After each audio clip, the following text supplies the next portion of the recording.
Good morning, Salibonani. Welcome to the Weekly Affair. I'm Sikhangele Ngwenya, your host.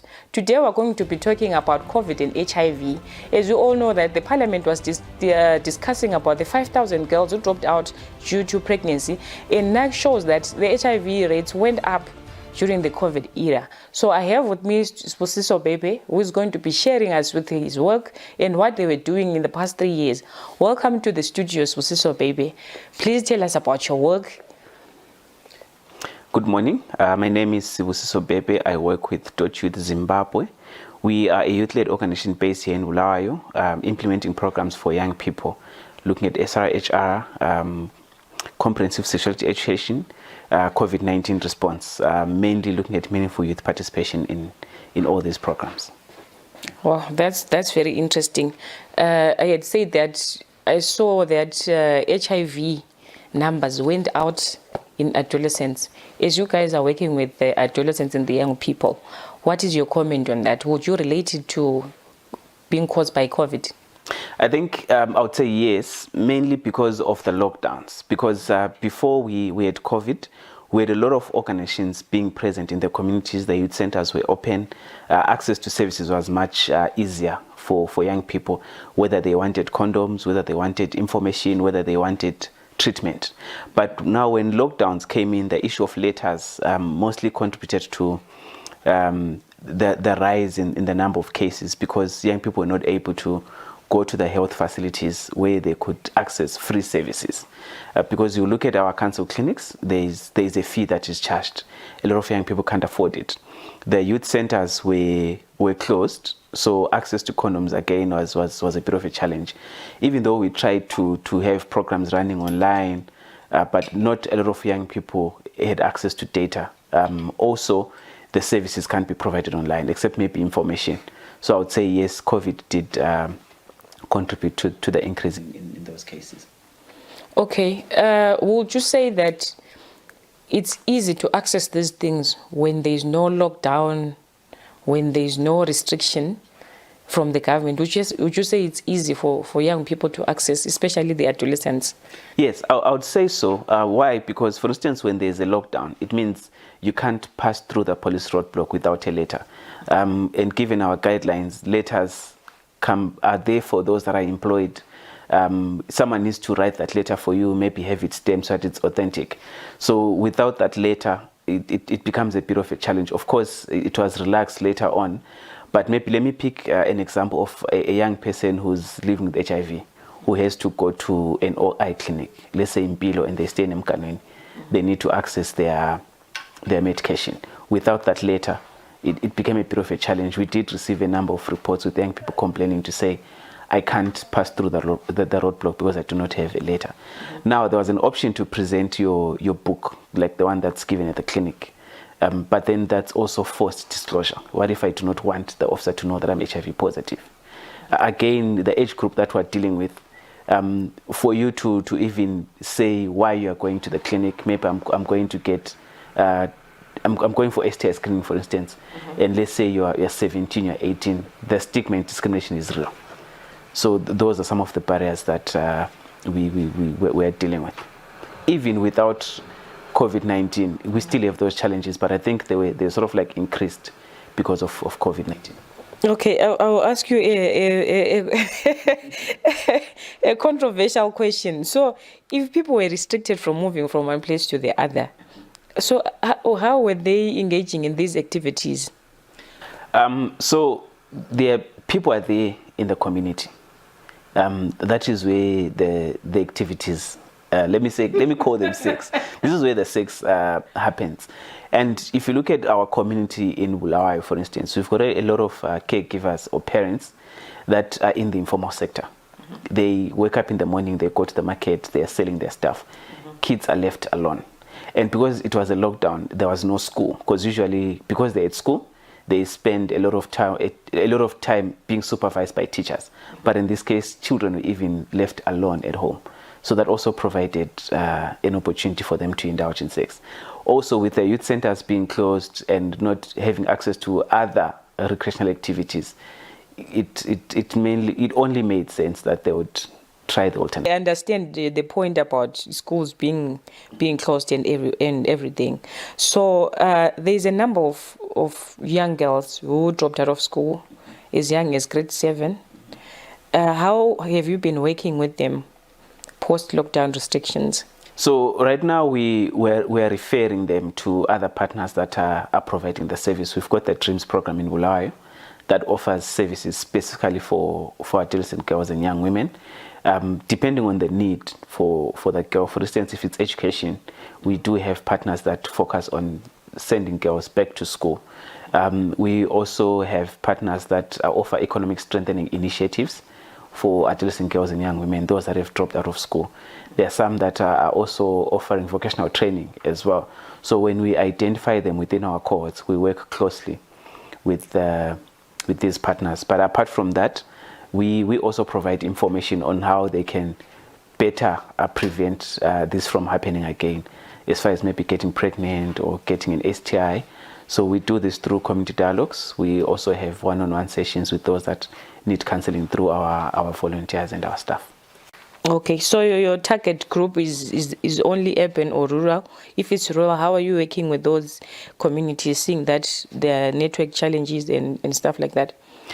So for us, primarily we are urban, but we do work with partners that are in the rural, mainly be it capacity strengthening, where they need maybe someone to train their staff or to train their volunteers. We do offer that service as well to partners, but we are based in the urban areas. Okay, so you are speaking around the issues of supporting through these other partners. What is the government input in terms of capacitating school dropouts and those who are HIV positive now, seeing they are young girls and young boys? All right. So I think from the government, their support is more on policy, really. I'll pick a couple of policies where government has really come through to create an enabling environment for these girls to stay in school. I will speak maybe of the Education Act, the amended one, which made it criminal to allow girls to drop out of school because they're pregnant. So there's that option now for girls to stay in school when they get pregnant, and then they go on a leave for them to give birth and still go back to school. We've got the BEAM program. We've seen the allocation from the Ministry of Finance as well towards that same program. We've got the sanitary program as well from government, and then we've got a school health policy that links the child in the community, the school, and the clinic as well. So I think as far as the policy environment is concerned, yes, government has been supportive. There's still a lot to be done in terms of implementing the policies. But in terms also even in facilitating some of the MOUs for you to work in the communities, I think in the health sector specifically, government has been forthcoming and supportive. How effective has been the school health policy? The school health policy has seen a lot of developments coming in, primarily looking at the provision of information to children in school. We've seen teachers being trained. Previously, this service was there, but because there was no policy in place, schools were not mandated to offer information around SRHR and HIV. But now that we've got a policy in place, we've seen government training a lot of teachers to be able to provide this information as well. We've seen a number of coordination mechanisms being put in place by government to make sure that there is a work plan, there's a coordinated effort in terms of implementing the school health policy. So we do have a national working group that's comprised of government ministries. It also has what we call development partners coming in to make sure that the programs are implemented in schools. Even in terms of mobilizing the resources as well, these structures have come in very handy to make sure that the policy is implemented. So would you say in case of another wave of COVID or another disaster like that, is the country ready?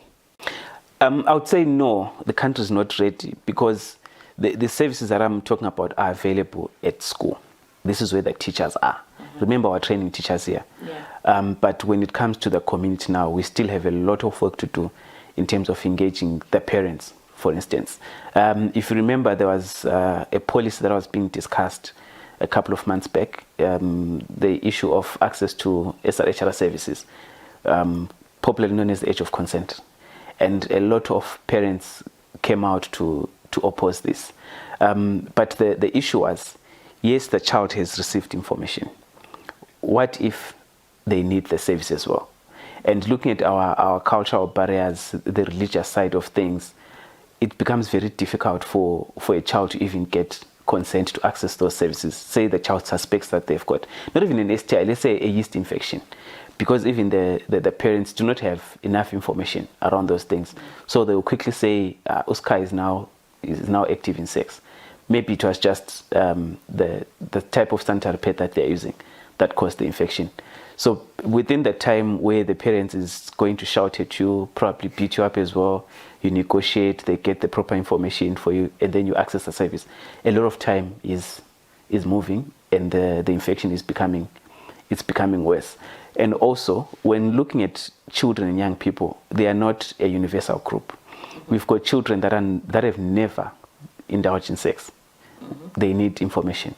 We've got children that have indulged in sex, but maybe they didn't get an STI, they didn't get pregnant. And then we've got those that have indulged in sex. They've gotten an STI, maybe HIV, or even gotten pregnant. The messaging and the services that they need are different. So we need to be able to target them in their diversity. This can happen in school because there's government, there are people who are trained. But in the community, it's a different story.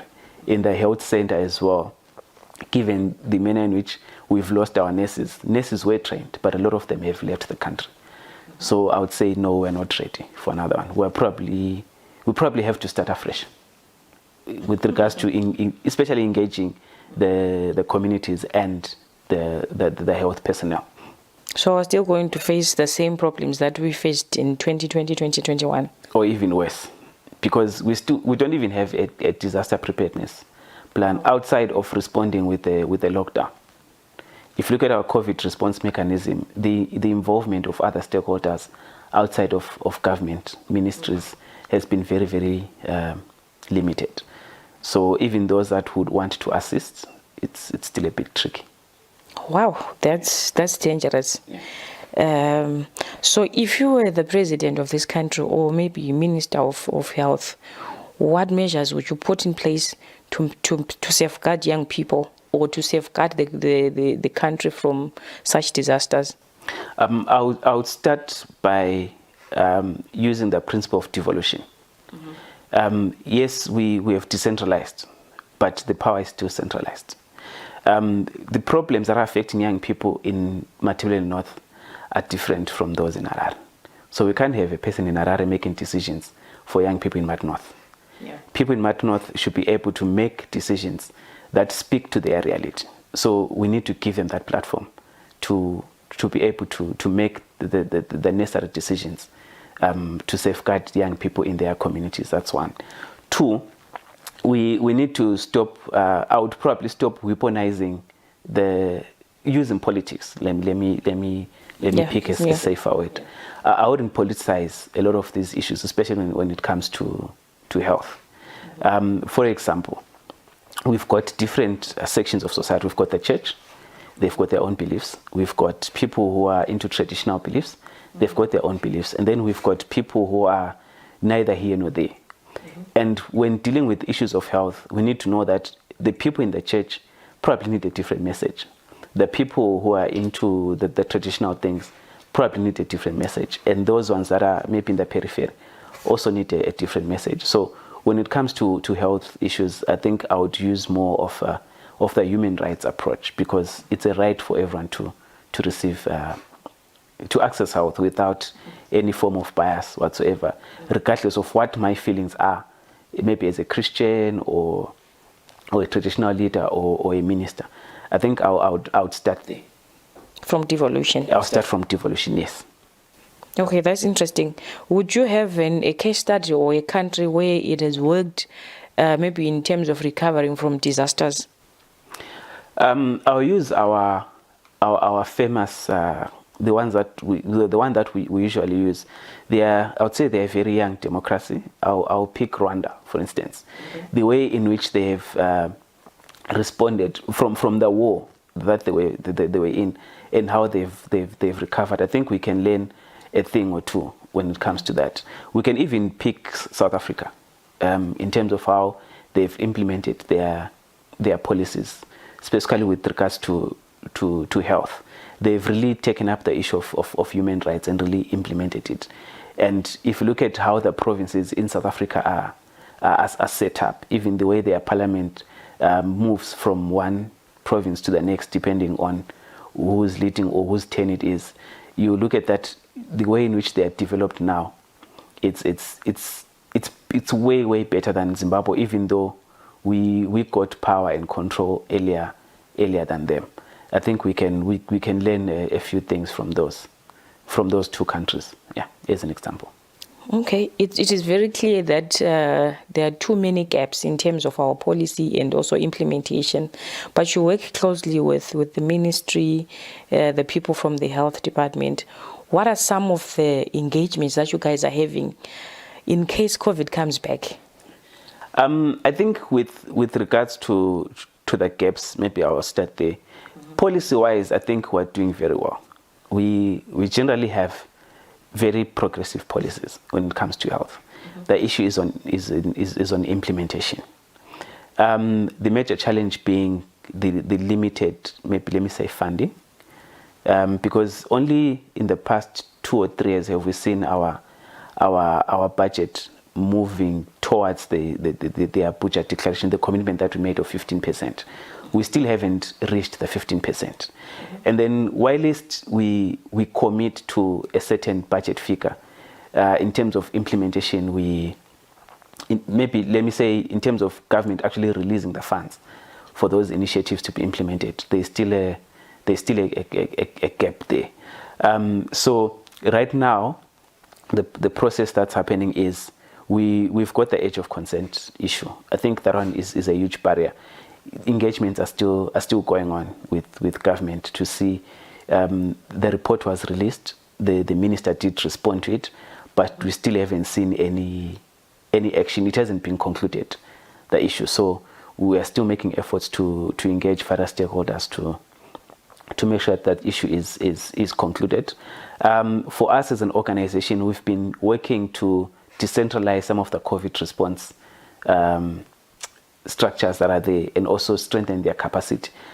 In Bulawayo, we've got ward task forces. When they were initially set up, we didn't have any meaningful youth participation.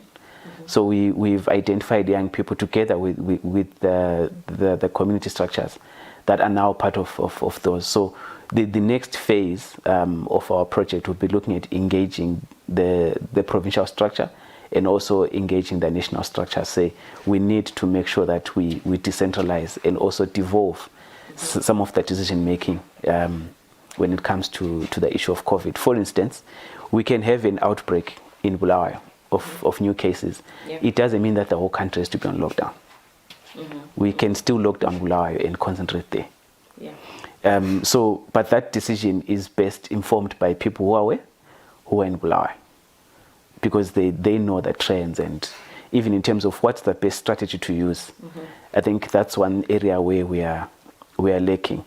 We can also learn from the HIV response. The HIV response was decentralized to all districts, all the 85 districts in the country, and we've seen specific targeting when it comes to some of the outbreaks, whether it's meaningful male involvement, whether it's new STI cases. We're now targeting based on where the need is. And we need to do the same for COVID and other disasters. Because I think by now we know which areas are prone to disasters as a country. But do the people in those areas have the power to make decisions at their level? Or we still need to wait for a minister to issue an SI or some directive of sorts? So I think the issue of devolution for me is key. But the government and all the ministries are kind of quiet around the issue of HIV and COVID, especially this year. What is your comment on that? Are we really over COVID? Are we managing well the HIV cases, or what is going on? I think with HIV we're doing fairly well. mainly because we've got National AIDS Council that is directly responsible for the HIV response. And even in terms of funding, I think the HIV program is fairly well funded in the country. So that one is being managed. If you look at our targets that we had, we moved from 90. We're now moving with 95. Mm-hmm. So soon we'll be targeting the 100. So I think they were doing well.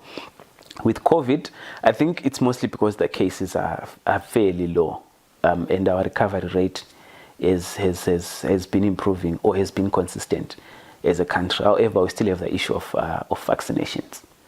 Mm-hmm. We need more people to vaccinate. Mm-hmm. So when more people vaccinate, then we can probably start talking of issues of maybe let's do away with masks, let's increase the numbers for gatherings and relaxing, like what South Africa has done in terms of relaxing the COVID-19 regulations.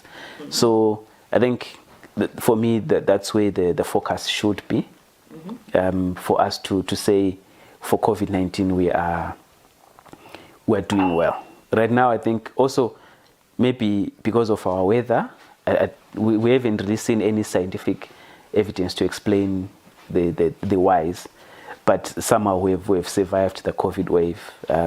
Also because we went into lockdown early, but that's not the only strategy that we can continue riding on. We need to explore and move on with life. If it means learning to live with COVID, I think we need to get to that space. So, for instance, if we're to have a spike in cases now, does it mean we're going to close schools? Mm-hmm. As well? Yes, we have a program that's running to vaccinate school children, but how are we doing there in terms of are the children vaccinating? Have the parents been involved to encourage them? Children are at home now, schools are closed. Are we monitoring if they're being vaccinated? Mm-hmm. So all those things, we need real-time data so that we make real-time decisions. Yeah. But so far, because the system is centralized, it's a bit tricky. If you're not getting the information via Twitter on the Ministry of Health handling, even on Google, if you go to their website, you won't even get the guidelines for the vaccination of adolescents, so that if you've got access to adolescents, you can encourage them to vaccinate. If you've got access to parents who have questions on COVID, you can give them information in the context of what the government has said. Mm-hmm. But that information is not readily available. We have a lot of community-based organizations that can help push this message, but it hasn't been decentralized. It is very clear that there are policy gaps in terms of implementation, as you indicated earlier on. So what are some of the strategies or ways for young people to protect themselves in case we have a disaster like COVID? So I think in the context of HIV, I would encourage young people to use protection. Please condomize. There is a lot of different flavors, types of condoms, sizes even. So we really don't have an excuse not to condomize. Yeah. If you are a guy, please get circumcised. It also contributes 60% towards your protection against STIs.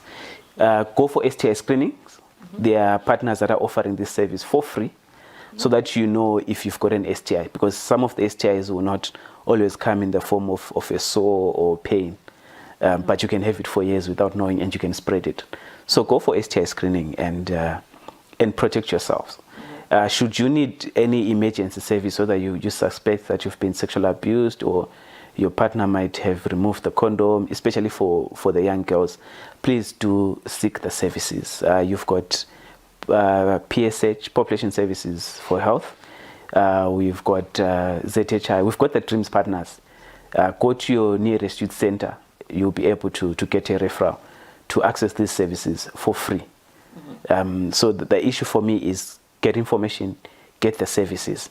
If you can't afford them at the clinic, there are a number of partners that are offering this for free. Also, when it comes to parents, you might think that you've got a boy, he won't get pregnant, but wait till he gets someone pregnant. Mm-hmm. And if you look at our STI cases, for instance, it's higher for girls and lower for, especially between the ages of 15 to 24, it's higher for the girls and lower for boys of the same age group. So the issue is, who are these girls sleeping with? If boys of their same age are not getting the STIs, so obviously the boys are not spreading the STIs. It means they're sleeping with older partners. So your son, you might see him young, he's not playing with girls and you think he's safe. He's probably sleeping with an older woman. That's the reality of the case. So if you do not provide information at home, where are they getting the information? Is it controlled? So if you're a Christian, for instance, you can still provide information on HIV and SRHR within the Christian context. If you don't do it at home, no one will do it for you. When they go out there, information is everywhere, whether it's the internet, and it's not controlled. There's no guidance, except maybe when they go to the youth center and there's someone who's trained to do it.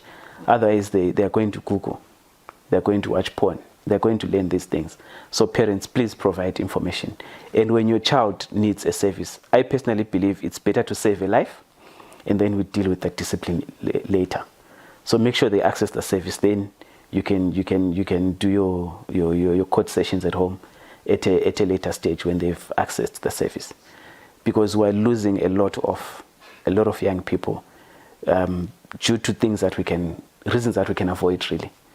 And mostly they have to do with our religion, our culture, our beliefs. And I think that can be managed. We're in 2022. Culture is evolving. We've been talking of Ama 2000. They are clearly a totally different generation. Yeah, but they're still our young brothers. They're still our young sisters. They're still our children. So the information that was working for me when I was 15 probably won't work now. Yeah. So we need to move and be able to understand that we're dealing with a totally different generation altogether. Yeah. Yeah, you said quite a lot of things, and I'm wondering how Amatuki are dealing with the stereotypes that come with being active, sexually active at that early age. And maybe you guys have come across maybe health workers who are not who are judging these people for trying to access services. Yeah. So maybe you want to comment on that. I think Amatuki are struggling. Look at the high cases of drug abuse. That's a cause for concern. It's a mental health issue altogether. Look at the number of suicides amongst young people. Look at the number of school dropouts. A lot of these things can be avoided. Nurses, like I said, those that were trained have left the country, or they've even retired, because it's been a while since we did a proper training session for our health personnel. And then the second part would be, how do we monitor in terms of quality assurance? Is there a way in which when a young person goes to a clinic and they're ill-treated, can they report? Is there an accountability mechanism? So do nurses or doctors know that if I ill-treat a child coming for a service, this is what's going to happen? And do we have cases of nurses or doctors that have gone through a disciplinary process for us to have trust in the system? Yes, we've got the issue of nurses not being paid and them not being happy, them not being available in the clinic, but that's no excuse. We need to do better as a country, because we may not have a future generation to talk of. Wow. Yeah, because we've got children having children, we've got children dying while it's giving birth, and parents are busy defending religion and culture, which is within their rights. But what about the lives of these children? Yeah. We've come to the end of our show, but before we close, maybe you have a comment or something that you want to share with the country, with the world. Let's do better. Yep. For the sake of our children. Let's do better. That's what I would say. I hope we know what doing better means. When I say let's do better, I mean when it comes to access to health or issues of human rights, just know that the only decision that you can probably defend is your own. Yeah. As a person. You can't block access to health for the next person because of your beliefs. Background. Yeah, or your background or your preferences. your preferences are your own, they are personal. So allow the next person to also have a shot at a future by accessing health, because it's life-saving after all. Yeah, so let's do better then. Thank you so much, Sibu, for joining the show. It was interesting, controversial, informative. So thank you for joining the weekly affair. Thank you so much for watching. We're talking about adolescents and young people and how COVID affected them. Some dropped out of school, some had to get involved in drugs, and some are still trying to recover from that. Thank you so much. See you next week. It's a goodbye for now.